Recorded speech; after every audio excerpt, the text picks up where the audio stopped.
It's time for the halftime report on the Indiana Sports Network. Back at St. Mary of the Woods as the men of the Pomeroys are raced out to a nice advantage over the Eagles, scored 52 points in the first half and really asserted their dominance, joined by Coach Terry Bowe, the women St. Mary of the Woods Pomeroys, and Coach Bowe, just a fantastic performance by your ladies today, a great win against a game conference opponent. All wins are good wins, but when you get into conference play, they mean so much. Yes, they do. You know, we knew going into this week, you know, we felt like the upper division has the more upper echelon teams, and so we wanted to really come out this week and establish ourselves against both teams. And we struggled a little bit on Thursday and made some adjustments. We knew Alice Lloyd was going to come in and be very aggressive. They've got a really good player in Hannah Cash, and I thought we did a really good job of just trying to tire her out and contain her, and then executing on both ends of the floor. When you look at defensively, when you have a dynamic player like Cash, a lot of times maybe you know they're going to get some, but Destiny Thomas did a fantastic job for maybe 2/3 of the game while she was the primary defender. That size, that athleticism, the strength of Thomas really made it hard for Cash. It did, and we talked to her all Friday just about, we don't need your scoring, we just need you to contain her, make all of her shots, tough shots, and we'll live. If she's making shots like a good player we'll do. As long as they're contested shots, we're comfortable with it. And I think she had been averaging 30 or more over the last few games. We held her to 27, but I thought it was a tough 27. I agree. I thought late in the game she was tired and had a couple of turnovers, and that's a credit to Destiny and the job that she did along with Aubrey Burgess. Those are really the two players that we had to focus on her, but then Destiny came back and even gave us some offense. That's right. When you look at Cash, you mentioned her 27 on, I believe, 19 field goal attempts, 7 for 19.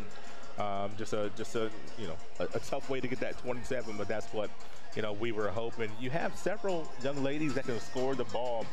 Fugger didn't get the points that she normally does. It did some other things for her team, hit free throws.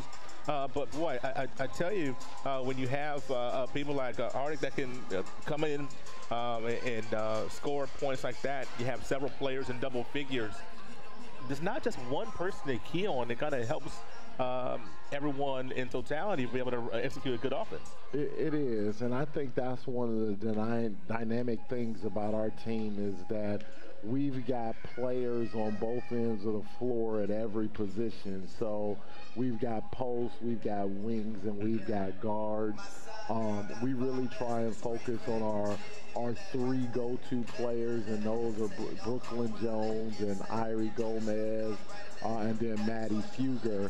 But then when you've got leadership like Allison Hardiek, who comes in today and gives you a double-double and plays 37 minutes, honestly, it's tough for us to lose on nights like that. When you look at Jones asserting her dominance in the second half, it seemed like at the beginning of the half, you guys just went to her, ISO'd her, and just let her go. We did. I mean, I've been telling her the last couple of weeks that, you've got to move from a second-team all-conference player to a first-team all-conference player. And when you have games like this going down the stretch, we need your scoring, but we also need your ability to be a playmaker and trust your teams. And today I thought she did a really good job of balancing the ability to score as well as to read what the defense was giving her and put her teammates in a good position to score. When you look at the season, this is your third 3-game win streak of the year, starting to stack some things together. How do you feel about where your team is right now, really, in the middle of the conference season? It is. We felt like this week was a pivotal week leading up to next week, and we did what we were supposed to do this week with these 2 wins. Now we have to go on the road and take on 2 more really, really good opponents from the other division in Point Park and Shawnee, and just kind of keep pace. We got some help from Rio today, who beat Oakland City. Okay. So wow, that's a big help right there. It helps, yes. So now we're a game out of first, and you know, we're just going to take it quarter by quarter. That's our motto, quarter by quarter. We've got a great group of young ladies. They buy in. They're very mature. They put in the work. So I really feel like good things are going to happen for this team down the stretch. And, of course, people that may not be aware, Oakland City came in today 8-0 in conference, leading the division. So them getting a loss, and, of course, the Pomeroys in second place right behind them. Now just a little bit closer. That's right. That definitely helps when you're looking at, you know, of course, you can say quarter by quarter, but as a broadcaster, we're looking at, oh, man, it'd be nice to host some games in this conference tournament. That's absolutely right. When you look at the seeding, I think I was talking to Kevin Lakey about the point system that we have here in the River States Conference, top 10 as far as the points. Boy, these games, you know, every game matters. Yep. How do you kind of instill that into your team? And I know coaches say that all the time, but then to try to drive that concept home, something that has to be done. Yeah, I think it's a balance. You know, some coaches will take the stance of just play the game and everything will fall in the course. I believe in that a little bit, but I also believe in letting players know the significance of playing the game and how important every game is, and then breaking that down into quarters. And so just focusing on each quarter, every possession, and seeing where you are. But at the end of the day, you know, the games that you're supposed to win, you have to execute and win. Right. And then you got to win a couple that maybe you're not supposed to win. Sure. So when you look at this move up to NAIA, how do you feel, you know, about that move and how that has helped the Pomeroys? You look at the level of athletes, men and women, really across sports, that we're able to attract now. It is night and day from outside looking in. How are you feeling about that move to NAIA? No, I think with the move to NAIA, our leadership at the college put a lot of thought into it. Sometimes people will just make the jump so that maybe you get a little bit more enrollment, or you know, you're trying to get into a specific league. But I think our thought process as an institution was, how can we maximize the opportunities we have as an institution and incorporate athletics into it to give all of the programs an opportunity to get a holistic experience. And we've been having a lot of success. Obviously, our football team has had success. Our volleyball teams have had success. Obviously, Jesse is doing a great job right now, and his team's having success.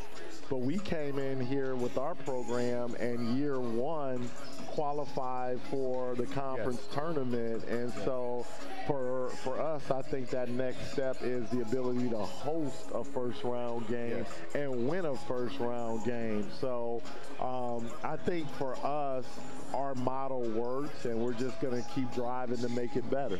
And, of course, winning attracts talent. When you look at, you know, obviously you have a very nice roster, but there's going to be ladies that graduate. You'll have some new pieces next year. For a young lady that may be looking at the St. Mary the Woods Pomeroys and, man, I like the way they play, what would you say about your program and the type of person that you're looking for? The person who comes to play for you needs to be able to do what? What are the qualities that you're looking for? Well, I think it's a couple different things. I think first, just from a basketball perspective, they need to be willing to compete. We talk about the ability to compete in everything you do, whether it's on the floor, whether it's academically, whether it's just in being a good person or a mentor in life. So you've got to be able to compete and provide that high level of service. But what I would say to young ladies is that if you want a holistic experience where you're going to have a high level of basketball, we're going to advance your skill levels to make you a better player, we're going to win, but more importantly, we're going to develop you as a young person and do some things. So within our program, we try and do a lot of different things. We have a women's in leadership event. We travel extensively, so we fundraise. So we went to Florida this year. So we just try and put our ladies in a situation where they have the experience that they should being in college. I wanted to give you a chance to sell that program, and I just know that great things are in store, great things are in the present, but also better things are in store as we keep moving and moving the needle and progressing as an institution, as a program. So, Coach Bowe, thank you for joining us today, and best of luck. The rest of the season will be here a couple more times throughout the season, and I look forward to a first-round matchup right here at home in the Nerley Center. Yes, so congratulations for the win, and good luck for the season. Thank you. That's Coach Bowe. We'll be right back for the second half of the men's game right after this message.